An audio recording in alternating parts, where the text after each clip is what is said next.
इटावा के कुशवाहा नगर निकट अड्डा भगवान में रोजगार आंदोलन मंच की जिला स्तरीय बैठक का आयोजन किया गया, जिसमें 100 सक्रिय सदस्य और पदाधिकारी उपस्थित रहे। बैठक के मुख्य अतिथि श्री ब्रजेश फौजी, राष्ट्रीय मीडिया प्रभारी और राष्ट्रीय महासचिव श्रीमती सोनल सिंह ने सदस्यों को संबोधित करते हुए कहा कि रोजगार की समस्या आज भी सबसे विकट समस्या है और इस बीमारी से लड़ने हेतु हम सबको एकजुट होकर सरकार से रोजगार की मांग उठाने की आवश्यकता है। कार्यक्रम का आयोजन डॉक्टर देवेंद्र सिंह ने निज निवास में संपन्न किया गया। इटावा से स्टेट हेड विनीत कुमार की रिपोर्ट।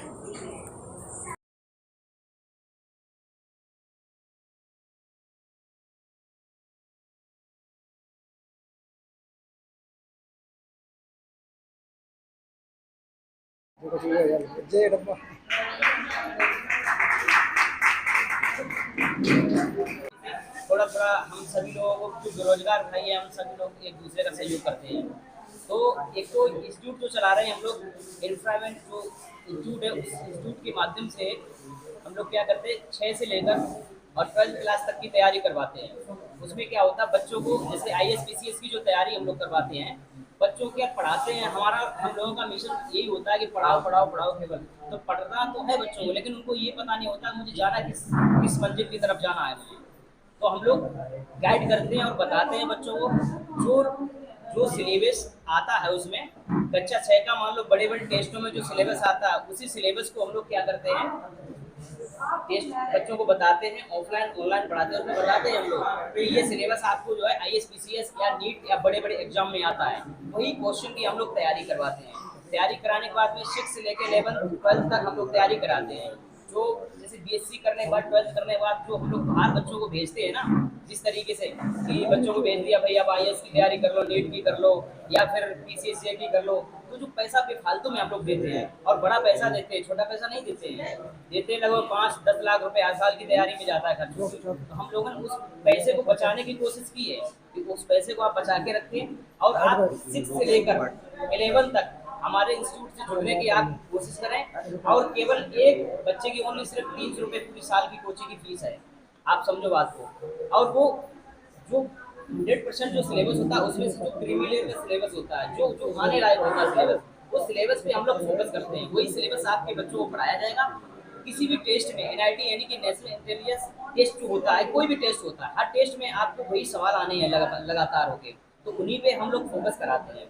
फोकस कराने पे जब वो टेस्ट लगातार बच्चे देते रहते हैं, हर एक तीसरे महीने में हम लोग एक टेस्ट कराते हैं। टेस्ट कराने में क्या होता है, टॉप 10 बच्चों को हम लोग वहाँ को जो जिला स्तरीय एक जो मीटिंग होती है, जिला स्तरीय जो एक तरीके से प्रोग्राम होता है, उसमें उन बच्चों को हम प्रोग्राम में फर्स्ट सेकंड थर्ड लेवल का जो होता है, तो उनमें भी हम लोगों ने एक उनके लिए सम्मानित राशि रखी गई है। जैसे 21,000 रुपये फर्स्ट सेकंड के लिए, 11,000 रुपये थर्ड के लिए, 5100 रुपये, तो इस तरीके से रखे हुए हैं हम लोगों ने। तो बच्चों का मनोबल बढ़ता है, चलो ठीक है हम पढ़ते हैं, पढ़ने के बाद में हमें मौका मिलता है इस तरीके से, और जो हम आगे आते हैं वो लोग गार्जियंस भी खुश होते हैं, चलो ठीक है बच्चे को एक दिशा निर्देश मिलता है कि हमें किस लाइन में जाना है। क्योंकि उसे बायो में है तो वो मेडिकल लाइन में जा सकता है, और भी किसी सब्जेक्ट में वो अपना जाने के लिए है, तो हम लोग उनका मोटिवेट करते हैं, हम लोग उनको कहते हैं भाई पढ़ो, और आपके पढ़ाई में जो भी बाधा आ रही है, जो पैसे खर्च होंगे, जो भी होंगे, आपको जो है हमारा इंस्टीट्यूट बिल्कुल किसी प्रकार से आपकी हर तरीके से मदद करेगा, ये मान लो आप।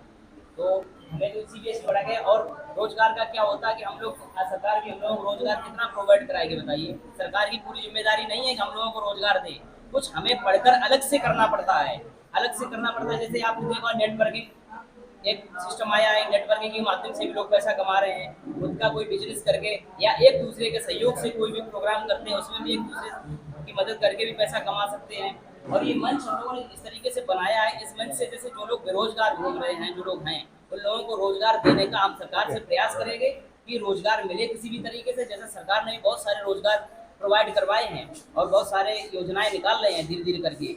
जैसे वो किसी भी लाइन में हो, जो जिस लाइन का होता है उसी लाइन को वो रोजगार में सरकार अपनी तरफ से कुछ लोन भी दे रही है, और उसको लेके भी हम लोग आगे बढ़ सकते हैं। और नहीं करने वालों के लिए तो कुछ नहीं, वो कभी कुछ नहीं करके उसके पास कुछ नहीं कर सकता है।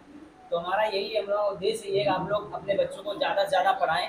सबसे ज़्यादा शिक्षा ही सबसे बड़ी एक चीज़ है कि आपके पास पैसा अगर नहीं है तो शिक्षा ही आपको सबसे बड़ा पैसे वाला और अच्छा इंसान बना सकता है, ईमानदार बना सकता है। तो शिक्षा पे सबसे ज़्यादा फोकस है। जब आपके बच्चे शिक्षित होंगे तो रोजगार तो कहीं ना कहीं किसी न किसी कंपनी में, प्राइवेट या गवर्नमेंट जॉब कहीं ना कहीं तो मिल ही जाएगी, ये मान लो आप। तो यही आप लोगों से अनुरोध है, सब लोग मिलकर पढ़ाई पे सबसे ज़्यादा फोकस करें। और जो हमारा जो इंस्टीट्यूट है उस इंस्टीट्यूट का यही काम है कि आप लोगों को, बच्चे को जो दिशा निर्देश करें, मोटिवेट करें कि आपको क्या करना क्या नहीं करना, चाहे वो खेल में जाना चाहता है, चाहे वो पढ़ाई के किसी भी क्षेत्र में जाना चाहता है, हम उसको उसी क्षेत्र में उनके लिए तैयारियां करवाते हैं और उसी क्षेत्र में उनको पहुंचाने की। और धन्यवाद करती हूँ तहे दिल से उनका, जो उन्होंने ये फील्ड चुना है रोजगार मंच का, हम महिलाओं के लिए भी और हमारे बेटा बेटी है जो बेरोजगार है। आज के जो सरकार है वो कोई कार्रवाई भी नहीं होती है। बच्चे पढ़ने के बाद, डिग्री लेने के बाद उनके लिए ना तो कहीं कोई जॉब मिलती है, ना कोई उनके लिए वैकेंसी दी जा रही है। तो इसके लिए मैं ब्रजेश भैया मोदी जी को बहुत धन्यवाद करती हूँ जो इन्होंने इस तरह का मार्ग चुना है और हम लोगों को एक मार्गदर्शन दिया है। तो मैं बहुत बहुत शुक्रिया अदा करना चाहती हूँ। और सबसे बड़ी बात, जो यहाँ पे जितन भैया उन्होंने व्यवस्था को देखा है, वो किया है, वो कर रखा है, उनका तहे दिल से स्वागत है। और दुर्गा कुशवाहा जी को, और मैं ये भैया जो बाहर से आए हैं, ये हमारे बच्चों के लिए बहुत कुछ लेके आए। मैं भी अपनी बेटी को अब कुछ कराना ही नहीं सोच रही हूँ, जबकि हमारी बेटी तो 4 डिग्री लेके बैठी है।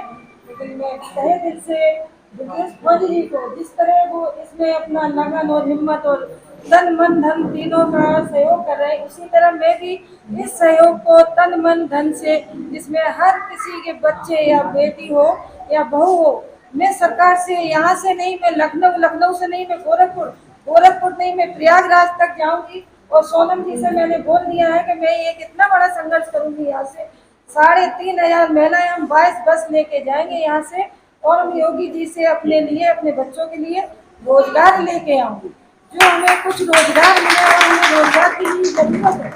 क्योंकि बहुत से लोग पढ़ने लिखने के बाद हम अपने बच्चों में 8-8, 10-10 लाख लगा रहे हैं, हम 27 लाख फीस जमा कर रहे हैं। उनकी डिग्रियां होने पर भी उनको कोई वैकेंसी नहीं है, ना उनको कोई दे रहा। क्या है ये कि ऑनलाइन फार्म भर दो सिलाई के लिए, ऑनलाइन फार्म भर दो हलवाई के लिए, ऑनलाइन फार्म भर दो आप एक मजदूरी के लिए। इसमें क्या है, हम 5,000 तनख्वाह में क्या कर सकते हैं? 5,000 हम कब तक इनके नौकर बन के रहेंगे? कुछ हम तो अपने डिपेंड होना चाहते हैं, जो हमें बेरोजगारी से अलग किया जाए। घर में हर जगह आप जाइए, बड़े बड़ी सिटियों में जाइए, एक महिला 40,000 कमाती है घर में, केवल मूंग की दाल के पापड़ बनाती है। एक महीना 40 वर्कर रखे। हम लोग गए थे अपने व्यापार मंडल से, मीना कुशवाहा जी है हमारी व्यापार मंडल में, उनके घर में कम से कम 300 महिलाएं काम करती हैं, 40,000 रुपये देती है। तो इस तरह के, जिस तरह अखिलेश भैया ने भी लाइन सफारी बनाई है, अगर वहाँ यहाँ पे कोई एक अच्छा कारखाना खोलते तो शायद हमारी चारों तरफ की जितनी एरिया की है लोग हैं इतने परेशान होते हैं कि हमारी ये भाभी है, इन्हें काम दिया गया है। कौन सा भाभी आपको? नहीं, जो काम वहाँ दिया नरेगा वाला को कितनी पे मिलती है आपको? कोई पे नहीं है। कितने दिन हो गए आपको? 2 साल, 3 साल हो गए। इसमें 300 रुपए रोज पे है नरेगा वालों को, और महीना में उनकी 12,500 है सबको। लेकिन इस सरकार को कुछ दिखाई नहीं देता है। सरकार ने बिल्कुल आंख बंद कर ली। लेकिन सरकार की कमी नहीं है, ये हम लोगों की कमी, क्योंकि चावल मिल रहे हैं, अब गेहूं मिल रहे हैं, उसमें क्या होगा, हम लोग लालची हैं। तो उन्होंने कहा महीने में 2 बार चावल आ गए, 2 बार गेहूं आ गए, हमें क्या चाहिए? लेकिन गेहूं और चावलों से कुछ नहीं होता, उसमें तेल भी डालना पड़ता, मसाला भी लाना पड़ता। इस तरह की जो सरकारें हैं, हम उनको बर्दाश्त नहीं करेंगे, और ना सरकार से हमें ऐसी। सबसे पहले तो मैं अपना परिचय देना चाहूँगा। मेरा नाम ब्रजेश कुमार है। सेंट्रल रिजर्व पुलिस फोर्स में 20 साल की सर्विस करने के उपरांत मैं मार्च 2023 में एज ए सेवानिवृत्त हुआ हूँ। मैं मूलतः बांदा जिले का रहने वाला हूँ। एक छोटा सा कस्बा है तर्रा। अभी फ़िलहाल मैं लखनऊ में शिफ्ट हूँ। मैं बतौर रोजगार आंदोलन मंच में राष्ट्रीय मीडिया प्रभारी हूँ, और उसका जो भी लोग बेरोजगार हैं उनको एक माला में गुंथने का काम कर रहा हूँ। एक संगठन बना के एक काम कैसे मिले इस दिशा में काम कर रहा हूँ। हर जगह जाके अपने बेरोजगार भाई और बहनों सबको एकत्रित करके उनको कोई भी व्यवसाय बताता हूँ या कोई भी लिमिटेड कंपनी बताता हूँ। मैं कोई सरकार नहीं हूँ बहनों कि या तो मैं नौकरी दे सकूँ मैं प्राइवेट लिमिटेड कंपनियों से, कई कंपनियों से जुड़ा हूँ। इसके पीछे भी एक रीज़न है। 2020 कोरोना काल में मेरे गांव का ही, मैं जब भी फौज में छुट्टी आता था तो मैं कई लड़कों को प्रैक्टिस करवाता था। प्रैक्टिस कराने के दौरान ही 2020 कोरोना काल में भर्ती आगे बढ़ गई और एक लड़के की उम्र जो कि 6-7 महीने ही बची थी, उस भर्ती में उसको सेलेक्ट होना था। वो लड़का, अब क्या कहें, आज मुझे याद आ गया, सुसाइड कर लिया। कोरोना की वजह से भर्ती आगे बढ़ गई, उसकी एज निकल गई, तो हमें बहुत दुख हुआ बेरोजगारी के चलते। और सरकार फिर कोरोना का नाम लेके 4 साल तो भर्ती निकाला ही नहीं। तो जिन लड़कों का उम्र निकल गया तो ऐसे कोई मतलब ही नहीं है, 18 से 21 ही है। चलिए कोई बात नहीं। तो इसी क्रम में एक जुड़े हैं आज बेनफ्रा कंपनी से। इसमें अपने ही शहर में रोजगार उपलब्ध कराया जा रहा है, जैसा कि हमारे डॉक्टर साहब ने बताया और जैसा कि हमारे रावत साहब ने बताया। ये एक ही जगह रह के अपने इटावा के ही लोग इटावा में नौकरी कर सकते हैं, भरथना के भरथना में कर सकते हैं, जसवंत नगर के जसवंत नगर में कर सकते हैं। शायद डॉक्टर साहब की बातों को या रावत साहब की बातों को किसी ने सुना हो या एक्सप्लेन मैं फिर से करूंगा, क्षमा चाहूँगा सर। मैं इस कंपनी का मुख्य उद्देश्य ये है कि कोई भी क्लास 6 से क्लास 12 तक का बच्चा जो भी पढ़ रहा है, कहीं भी पढ़ रहा है, उससे जाके फॉर्म को फिलअप करवाना है, एज ए रजिस्ट्रेशन करवाना है। फिर इसके बाद उस बच्चे का एग्ज़ाम लिया जाएगा। एग्ज़ाम में क्वालिफाइड हो जाता है तो वो बच्चा किसी भी प्रकार की तैयारी करने का कोचिंग उसको करवाई जाएगी। ऐसे में कोई दिक्कत नहीं है, एक आदमी आराम से कोचिंग कर सकता है या एक आदमी अपने बच्चे का रजिस्ट्रेशन करवा सकता है। तो जो यहाँ पे प्रमोटर बनेंगे, एक दिन में 5 का टारगेट दिया गया है और पूरे महीने में 150 लोगों का टारगेट दिया गया है। ये तो मुझे नहीं लगता कि कोई बहुत बड़ी बात है। किसी भी आप स्कूल में जाके फॉर्म फिलअप करवा सकते हैं और अपना टारगेट पूरा कर सकते हैं। सबसे अच्छी बात यह है कि इसमें रोजगार का अवसर प्राप्त हो रहा है। और दूसरी बात, हम कई सारी हमारी महिलाएं हैं जो कहती हैं रोजगार रोजगार रोजगार। तो बहनों, इसके लिए हम सबको एक संगठित होकर आवाज उठाना पड़ेगा। आज की सरकार देखिए कोई रोजगार नहीं दे रही है, कितनी भर्तियां लेप्स पड़ी हैं हर जगह। हर महीने कोई ना कोई रिटायर्ड हो रहा है। आपका ही रिश्तेदार, चाहे वो चाचा हो, मामा हो, फूफा हो, हर महीने कोई ना कोई रिटायर्ड हो रहा है ना जी। तो उनकी भर्तियां क्यों नहीं निकाली जा रही हैं? हम सरकार से इसलिए लगातार ज्ञापन दे रहे हैं, हर जिले जिले में जाके ज्ञापन दे रहे हैं। न्यूज़पेपर हमको कवर करने लगा है, टीवी में लगातार प्रमुखता से छाए हुए हैं। ये हमारा रोजगार आंदोलन मंच है, रजिस्टर्ड है 15/4/2023 को। इसके राष्ट्रीय अध्यक्ष सम्राट ML बौद्ध जी हैं। ये हमारी जिले की टीम है नीचे, जिसमें आप सब लोग इंक्लूड हैं। ऐसी ही टीम हर जिले में तैयार हो चुकी है। आज पूरे उत्तर प्रदेश में 75 जिले हैं, जिसमें से उत्तर प्रदेश ही नहीं, हरियाणा, महाराष्ट्र, मध्य प्रदेश, उत्तराखंड, राजस्थान, हम लोग हर जगह जा जाके अपनी टीम तैयार कर रखे हैं। बशर्ते अपनी, मैं यही कहूंगा कि अपनी ताकत को पहचानिए, एक अपनी आवाज को बुलंद कीजिए और सरकार से एक साथ मिलकर रोजगार की मांग उठाइए, तभी कुछ संभव हो सकता है। नहीं तो कुछ भी नहीं हो सकता है। अगर 4 आदमी कहेंगे हमें रोजगार दो, तो पुलिस आएगी, 4 डंडा मारेगी, भगा दिए जाएंगे, खड़े दिए जाएंगे। वहीं पे अगर हम 100-200 आदमी इकट्ठा हो जाएंगे तो एक बार सरकार को सोचना पड़ेगा कि भैया इन पे डंडा ना मारे, चलो भगा दिया जाए। हम शांति रूप से ज्ञापन देते हैं, सर फला पद में इतने रिक्तियां हैं, इनकी वैकेंसी फिलअप की जाए। हम शांतिपूर्वक मांग कर रहे हैं, ना किसी से लड़ाई कर रहे हैं, ना झगड़ा कर रहे हैं। बशर्ते सबसे ज्यादा जरूरत है आज मुझे अपनी टीम तैयार करने की।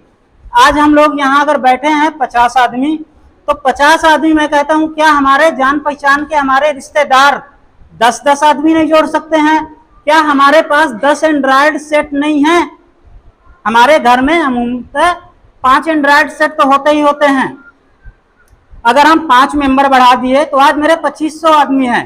मैं हर जिले में जाके ये कह रहा हूँ, अगर 5-5 आदमी 50 जोड़ दिए तो उसका इंक्लूडिंग कीजिए, मेरा ग्राफ कितना बढ़ जाएगा। मुझे इसमें कोई पर्सनल बेनिफिट नहीं हो रहा है कि मुझे कोई पॉइंट मिल रहे हैं या मुझे कुटुंब ऐप्स पैसा दे रहा है। ये कुटुंब ऐप्स एक ऐसा माध्यम बनाया गया है कि इसमें कोई हेरा फेरी नहीं हो सकती है। एक बार जिसको पदाधिकारी नियुक्त कर दिया गया वो नियुक्त ही रहेगा। और इसमें क्या है, अपना ग्राफ दूसरे के सामने हम बढ़ा सकते हैं कि देखिए हमारे पास आज की डेट में 5000 आदमी हैं या आज की डेट में हमारे पास 100 ही आदमी हैं। तो जब हम मेहनत करेंगे, हम अपना क्या, हर आदमी बेरोजगार है सिवाय गवर्नमेंट सर्वेंट के, चाहे वो ठेला लगाने वाला हो या कोई प्राइवेट नौकरी करने वाला हो, बेरोजगार की ही श्रेणी में आता है। मैं ज्यादा से ज्यादा आप लोगों से यही कहूंगा, कुटुंब ऐप्स के माध्यम से इसके निःशुल्क सदस्य बनिए, पदाधिकारी बनिए। ऐसा कुछ नहीं, जिसको राजनीति करने का शौक है मेरा संगठन पूर्ण समर्थन देगा उसको। अगर नहीं होगा पूरा खर्च देंगे, नहीं होगा मैं अपनी माताओं बहनों से, इतने मेरे दोस्त बैठे हैं, सबसे चंदा लेके अगर उसको राजनीति करने का शौक है लड़िए ना, हमारी आवाज तो बुलंद कीजिए। कोई एक आदमी तो निकले हमारे बीच से। हम नहीं नेतागिरी कर सकते हैं, किसी के अंदर तो प्रतिभा होगी, किसी को भी सपोर्ट करेंगे। आज अगर यहाँ पे हम 100 आदमी इकट्ठा है, हम मात्र 10-10 रुपए भी चंदा करके उसको कुछ भी इलेक्शन लड़वा सकते हैं, चाहे वो विधायक का हो चाहे वो सांसद का हो, बशर्ते इसके पीछे किसी ना किसी संगठन का हाथ होना चाहिए। जैसा कि रोजगार आंदोलन मंच, भाई किस पार्टी से आप लड़ रहे हैं? निर्दलीय लड़ने से तो अच्छा है कि किसी पार्टी का आप नाम लेके लड़िए। इसीलिए आज मैं यहाँ पर इटावा में पहली बार आया हूँ। सबसे पहले मैं विशेष तौर पे धन्यवाद करना चाहूँगा डॉक्टर देवेंद्र जी का, बहुत अच्छा ऑर्गेनाइज किया। श्रीमती सोनल दीदी का बहुत अच्छा एडजस्टमेंट किया बहुत कम समय में। सब मुझे इतना खुशी हुआ कि आप लोग कम से कम एक बुलावे पे आ गए, मेरी अहमियत को समझा, मेरी भावनाओं को समझा। मैं सबसे बात करता हूँ, पर्सनली बात करता हूँ फोन पे, यही होता है दीदी राधे राधे, मीटिंग करना है दीदी, आदमी जोड़ना है या कुछ भी करना है। मैं बहुत लोगों से पर्सनली बात करता हूँ सबसे। और किसी भी महिला का हमारे संगठन में कोई किसी का नंबर हम ओपन नहीं करते हैं कि इसका नंबर दे दिया, उसको दे दिया, उसको दे दिया, नहीं देंगे। भाई हमारे साथ जुड़ी हैं, उनकी कद्र होती है। मैं आप सबसे यही अनुरोध करूंगा कि बहनों 5-5 आदमी ही जोड़ो, कोई जरूरी नहीं, कोई जबरदस्ती नहीं है। अगर आपको लगता है कि मेरी आवाज आगे तक पहुंचना चाहिए, रोजगार मिलना चाहिए, रोजगार के अवसर प्रदान करने चाहिए, आप हमारे साथ जुड़े रहिए। हम मीटिंग में लगातार बताते रहते हैं कि रोजगार आप कैसे शुरू कर सकते हैं, 5000 से शुरू कर सकते हैं या 10,000 से शुरू कर सकते हैं या बड़ा बिजनेस कैसे शुरू कर सकते हैं। मैं लगातार कई कंपनियों के टच में हूं। अगर कोई बेरोजगार है आपके घर में, आप मुझे, मेरा पर्सनल व्हाट्सएप नंबर हर जगह फैला हुआ है। सबसे पहला रोजगार आंदोलन मंच में मेरा ही नंबर है, उसमें आप मुझे व्हाट्सएप कीजिए, मैं डेली उसको 10 कंपनियों का इंटरव्यू भेजूंगा। तो इसी आशा के साथ मैं अपनी वाणी को विराम देता हूं और आप सबको दिल से प्रणाम करता हूं कि आप मेरे बुलाने पे आए।